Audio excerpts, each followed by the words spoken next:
menemukan damai yang belum kenal, yang tak dapat diberikan dunia.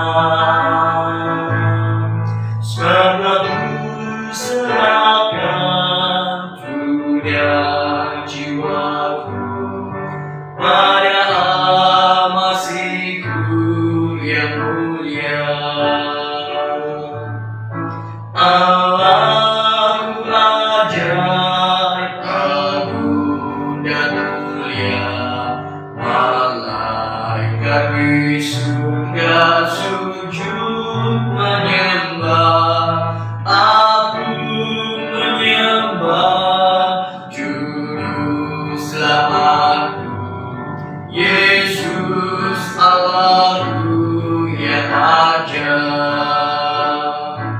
Karena kurang percaya, Ia berkata kepada mereka, "Karena kamu kurang percaya, sebab aku berkata kepadamu, sesungguhnya sekiranya kamu mempunyai iman sebesar biji sesawi saja, kamu dapat berkata kepada gunung ini, pindah dari tempat ini ke sana, maka gunung ini akan pindah, dan takkan ada yang mustahil bagimu."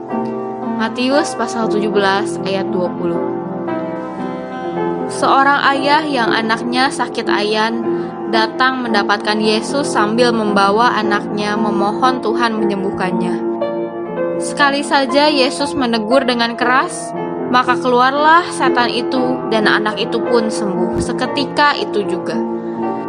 Sebelumnya, ayah ini sudah membawa anaknya kepada murid-murid Yesus, tetapi mereka tidak dapat menyembuhkannya. Kemudian murid-murid Yesus datang dan ketika mereka sendirian dengan Dia, bertanyalah mereka, "Mengapa kami tidak dapat mengusir setan itu?" Yesus berkata kepada mereka, "Karena kamu kurang percaya." Ternyata kurang percaya adalah penyebab mereka tidak dapat mengusir setan, tidak dapat anugerah, dan tidak dapat melakukan mujizat. Tuhan memberitahukan kita, walaupun hanya sebesar biji sesawi saja, iman dapat memindahkan gunung, dapat memindahkan rintangan. Jadi dengan iman, tidak ada satu perkara pun yang tidak dapat kita lakukan. Iman adalah anak kunci yang dapat membuka pintu anugerah yang dijanjikan. Allah sudah menyerahkan kunci ini kepada setiap orang. Jadi, bila Anda tidak mau memakai kunci ini untuk membuka pintu, maka selamanya Anda tidak akan mendapat anugerah. Allah dengan sabar menanti kita menggunakan kunci iman ini untuk menerima berkat yang tersedia berlimpah untuk kita. Sayangnya, banyak orang ragu melangkah. Mereka beranggapan iman harus dilengkapi dengan ilmu pengetahuan, harus didukung dengan angka statistik ilmiah. Mereka mengira bahwa bertindak hanya karena iman saja adalah sikap yang sangat berbahaya. Tetapi bila kita mempelajari seluruh Alkitab, kita tidak menemukan ajaran bahwa iman harus didukung dengan ilmu pengetahuan dan angka-angka. Sekali-sekali kita mendengar orang yang tidak taat pada kehendak dan pimpinan Allah berkata dengan lantang, "Iman yang tidak rasional adalah tahyul. Iman harus mengacu pada ilmu pengetahuan dan angka-angka statistik."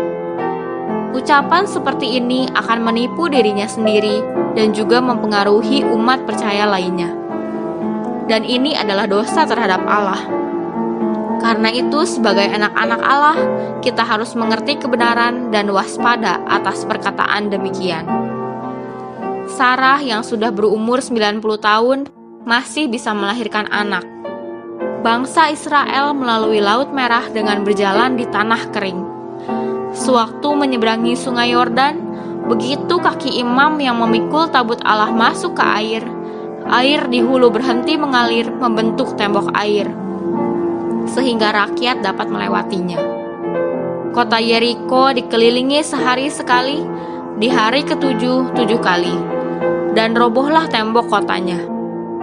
Tuhan Yesus membangkitkan orang mati, mencelikan mata orang buta, membuat orang tuli mendengar, orang lumpuh berjalan, sakit pendarahan sembuh, penyakit kusta tahir. Masih banyak lagi mukjizat di zaman dahulu maupun hari ini terjadi di gereja Yesus Jati.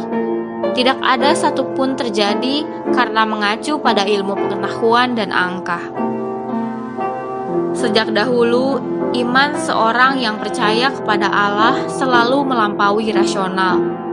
Kalau seorang ingin melihat sebuah mukjizat yang mengacu pada ilmu pengetahuan dan angka, dia pasti akan kecewa. Kapankah Allah mengajarkan kita bahwa iman yang tidak rasional adalah tahyul? Orang yang selalu menimbang tiap kejadian dengan ilmu pengetahuan dan angka statistik tidak akan pernah menyaksikan mukjizat dan tidak akan berkenan pada Allah. Tuhan Yesus menyertai kita semua. Amin.